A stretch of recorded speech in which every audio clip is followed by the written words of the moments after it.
Geography की 5Q series में एक और 5 क्वेश्चन का जो बंच है वो आपके लेकर हम आए हैं। ये सभी क्वेश्चंस अलग अलग सेक्शन से होते हैं, अलग अलग यूनिट से होते हैं, और हमारी कोशिश ये है कि आपको एक ऐसा क्वेश्चन सेट दिया जाए जिसमें आप अलग अलग यूनिट्स को एक साथ पढ़ते हुए अपनी प्रिपरेशन कर पाए। देखते हैं आज के 5 क्वेश्चन कौन कौन से हैं। पहला है, देखिए कार्टोग्राफी से आपका क्वेश्चन है कि हवाई छायाचित्र में यानी एयर फोटोग्राफी में कौन सा मापक प्रयोग किया जाता है। इस तरीके के क्वेश्चन आपके एग्जामिनेशन में आते हैं कि कौन सी स्केल यहां यूज की जाती है, कौन सा मापक यूज किया जाता है। और आपका है घनमूल मापक, परिक्रमण मापक, तुलनात्मक मापक या लंबवत मापक। ऐसे क्वेश्चन आपके एग्जामिनेशन में आए होंगे। अब देखते हैं। अब देखिए बात किसकी कर रहा है, बात कह रहा है हवाई छायाचित्र की, यानी एरियल फोटोग्राफी की। तो एरियल फोटोग्राफी में क्या होता है, एरियल फोटोग्राफी में यहां पे आपका हवाई जहाज होता है, ठीक, ये हवाई जहाज है, और ये क्या करता है, ये यहां से फोटो खींचता है। और कंपैरेटिवली क्या होता है, एक बड़ा एरिया होता है जो जिसकी फोटोग्राफी ये करता है, यही होता है। देखते हैं घनमूल, पहला है घनमूल मापक यानी क्यूब स्केल।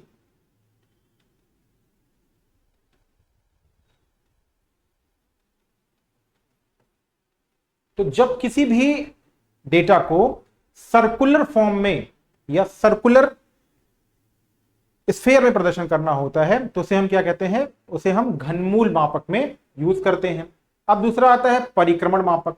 जब परिक्रमण मापक या रेवोल्यूशन स्केल का यूज कब करते हैं, जब हम किसी छोटे से पार्ट को, अच्छा इसमें देखिए क्या क्या है, परिक्रमण मापक, तुलनात्मक मापक या लंबवत मापक। अब पहले परिक्रमण मापक को देखते हैं।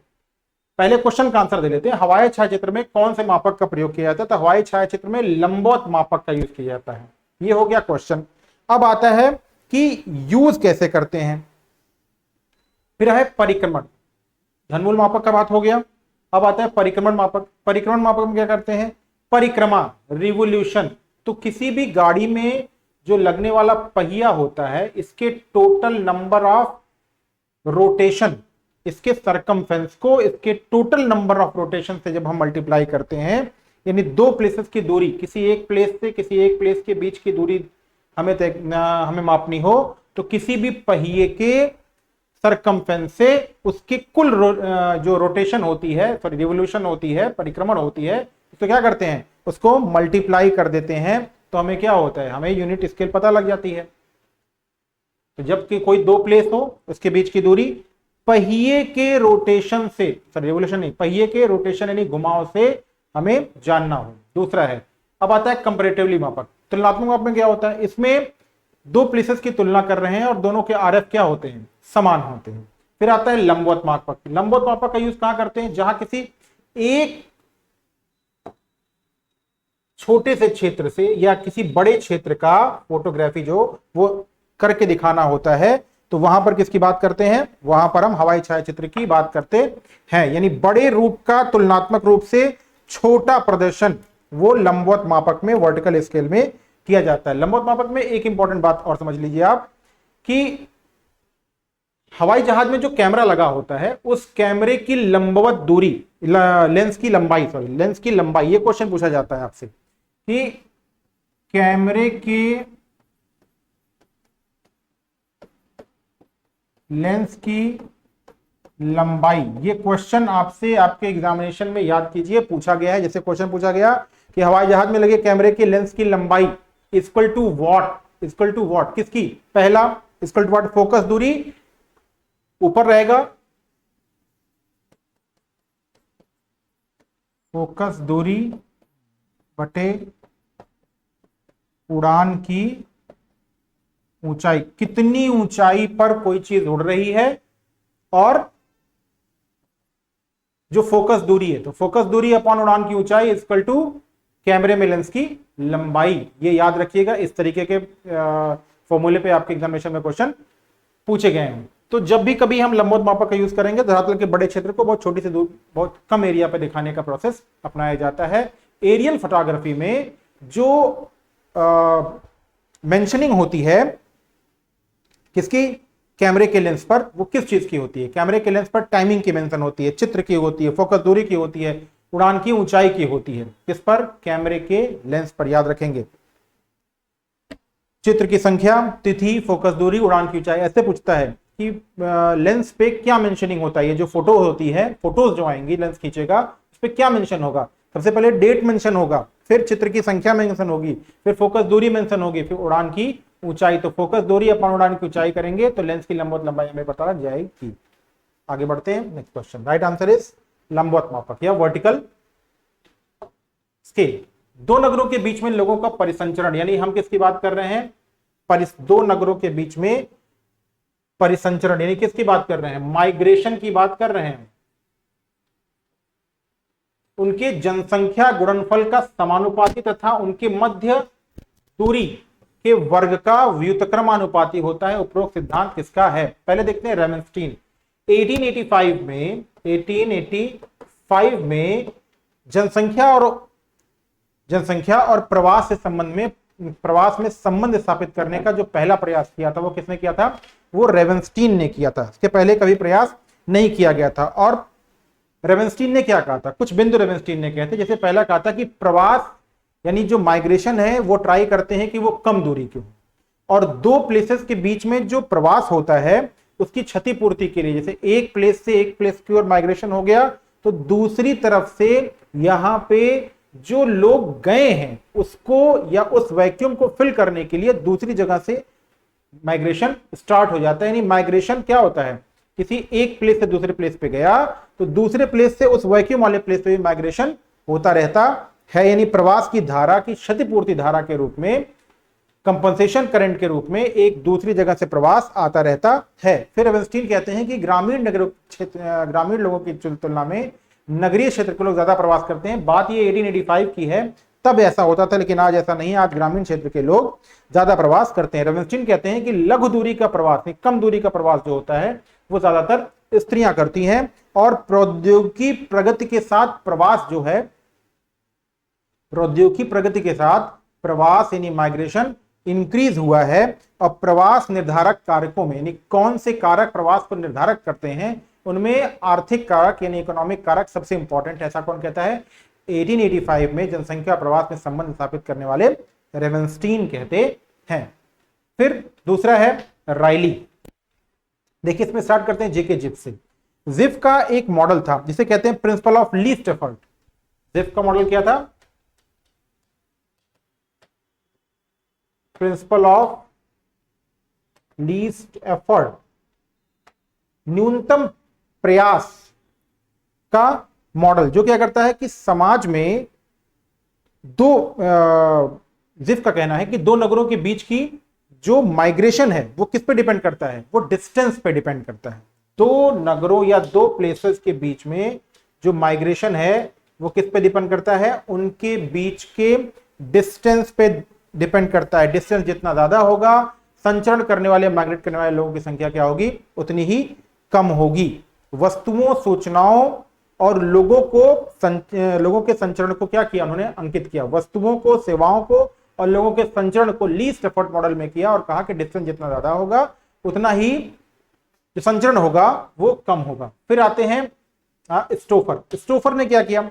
स्टोफर ने इंटरवेनिंग अपॉर्चुनिटी मॉडल प्रस्तुत किया। और इंटरवेनिंग अपॉर्चुनिटी मॉडल क्यों प्रस्तुत किया? उसने जिफ के मॉडल को क्या किया? एमेंड किया। यानी जिफ के मॉडल को एमेंड, संशोधित करके के स्टोफर ने एक मॉडल प्रस्तुत किया जिसे कहते हैं अंतरालीय अवसर सिद्धांत, यानी opportunity, intervening opportunity model. Intervening opportunity मतलब क्या?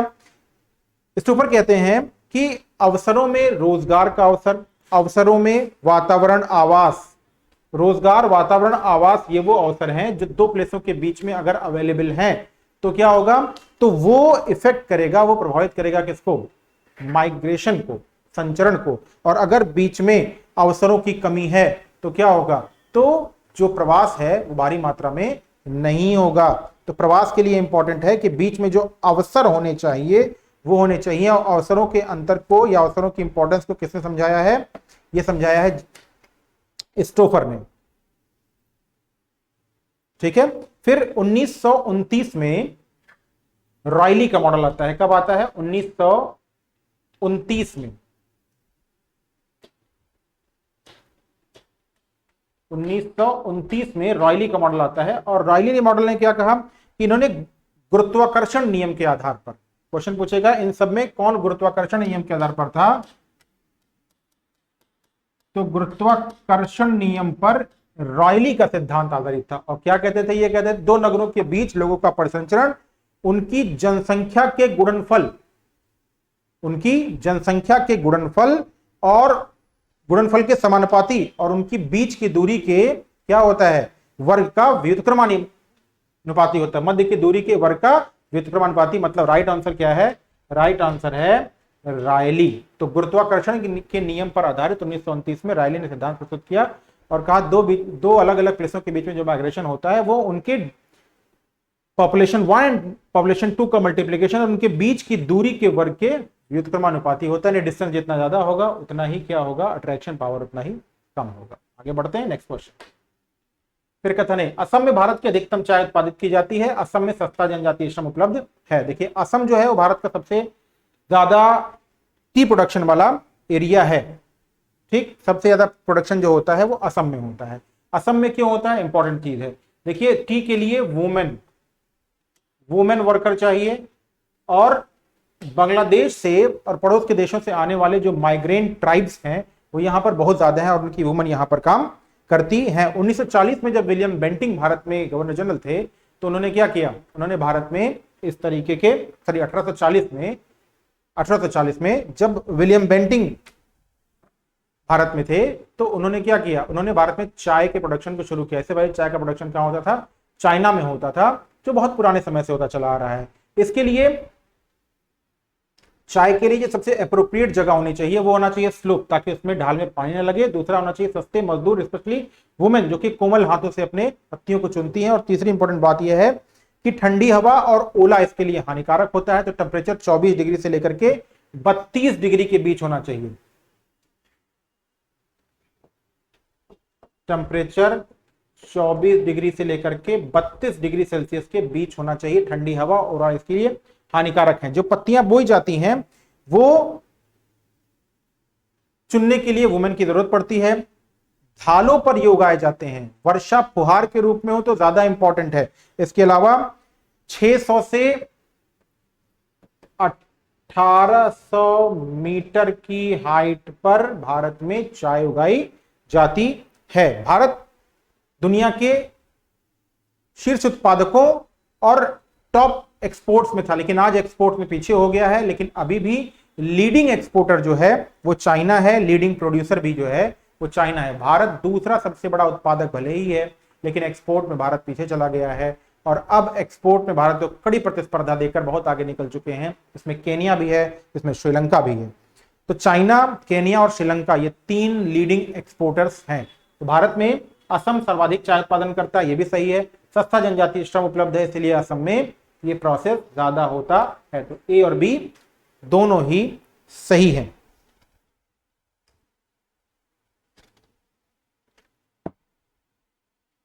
लगभग 53% के साथ असम जो है वो नंबर 1 पर है। असम में खेती अच्छी होने का एक और कारण है कि वहां पर सॉइल भी जो है वो उत्पादक है, फर्टाइल सॉइल भी है जिसमें पोटाश लोहा पाया जाता है। अक्टूबर नवंबर में ये जो पत्तियां हैं वो लगाई जाती हैं और फिर अप्रैल से अक्टूबर तक पत्तियां कब लगाई जाएंगी, पेड़ जो लगेगा वो अक्टूबर नवंबर में लगाई जाएंगी और फिर ये मार्च से अक्टूबर तक इनको चुना जाता है। एक पेड़ से 3 बार पत्तियां बड़े आसानी से निकाली जा सकती हैं। चलिए नेक्स्ट क्वेश्चन में आते हैं हम। निम्न में से कौन सी विशेषता क्रमबद्ध उपागम की है? कह रहा है क्रमबद्ध उपागम। क्रमबद्ध उपागम जब भी आपके दिमाग में आए एक बात हमेशा याद रखिएगा कि इसका अध्ययन सभी स्टडी को एक क्षेत्र नहीं पूछ रहा है, तो संपूर्ण अध्ययन क्षेत्र को एक इकाई माना जाता है। बिल्कुल सही है, यह क्रमबद्ध उपागम की पहली खास बात है। सिस्टमैटिक उपागम जब भी आएगा तो पहली खास बात है कि वो अप्रोच जो होगा वो संपूर्ण अध्ययन क्षेत्र को एक इकाई माना जाएगा। ठीक, फिर भौगोलिक तथ्यों का क्रमिक अध्ययन, बिल्कुल सही है। जो जियोग्राफिकल कैरेक्टरिस्टिक्स है उनका क्रमिक अध्ययन, क्रम से अध्ययन करते हैं, पहले ये फिर ये फिर ये। फिर क्रमबद्ध भूगोल विषय प्रधान है, बिल्कुल सही है, सब्जेक्ट को प्रधानता देता है ये, किसी एक क्षेत्रीय भाग को नहीं है, सब्जेक्ट, क्योंकि सारा सब्जेक्ट एक ही का ही हो गया तो सेंटर में कौन आ गया, सब्जेक्ट ही तो आ गया, तो क्रमबद्ध होता है। फिर विश्व के संदर्भ में महाद्वीप का अध्ययन क्रमबद्ध उपागम होता है, बिल्कुल नहीं, महाद्वीप जब भी आ जाएगा तो वो क्रमबद्ध उपागम नहीं होगा, वो क्षेत्रीय उपागम हो जाएगा, तो महाद्वीप वाला सेक्शन जो होता है वो गलत हो जाता है। ठीक है, तो महाद्वीप अगर कहीं अध्ययन आ गया कि महाद्वीप का हो जाएगा तो वो प्रादेशिक उपागम, महाद्वीप का अध्ययन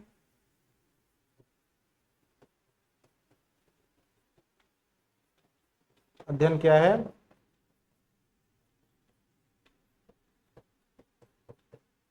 महाद्वीप का अध्ययन प्रादेशिक उपागम के अंतर्गत आएगा, ये एकदम क्लियर कट जानिए। ठीक, तो यहां पर ये ऑप्शन गलत हो जाता है। फिफ्थ पे आते हैं, पांचवा है मेसा और बुट्टी का निर्माण कैसे होता है। देखिए मेसा और बुट्टी का निर्माण कैसे होता है, जब किसी चट्टानी भाग में लावा का प्रसार हो जाता है और लावा की एक मोटी परत जम जाती है, लावा की मोटी परत जम जाती है, तो अपरदन के पश्चात कुछ ऐसी कंडीशन दिखाई पड़ती है, अपरदन के पश्चात इस तरीके की स्थिति दिखाई पड़ती है,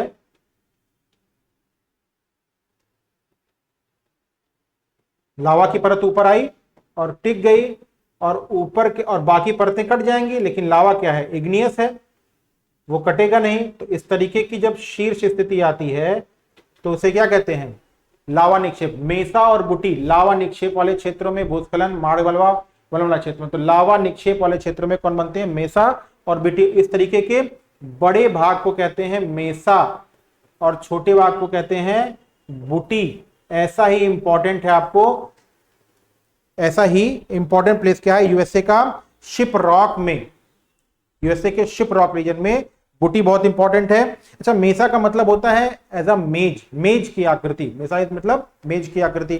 शिप रॉक क्षेत्र में बुटी बहुत इंपॉर्टेंट है। मेसा बेसाल्ट शैल में बनता है, ये इंपॉर्टेंट है। अच्छा, रांची और महाबलेश्वर में भी मेसा मिलता है। मेसा कहां मिलेगा इंडिया में, रांची में और महाबलेश्वर में।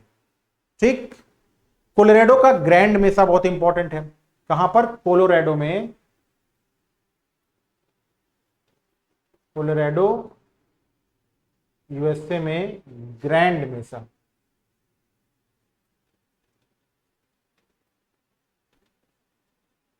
और शिप रॉक में यूएसए में ही बुटी बहुत इंपॉर्टेंट है। तो ये 5 क्वेश्चंस आज के हो गए जो अलग अलग सेक्शन से थे, इनको देखिए और शॉर्ट नोट जरूर बनाइए। इस क्लास में इतना ही, फिर बाय।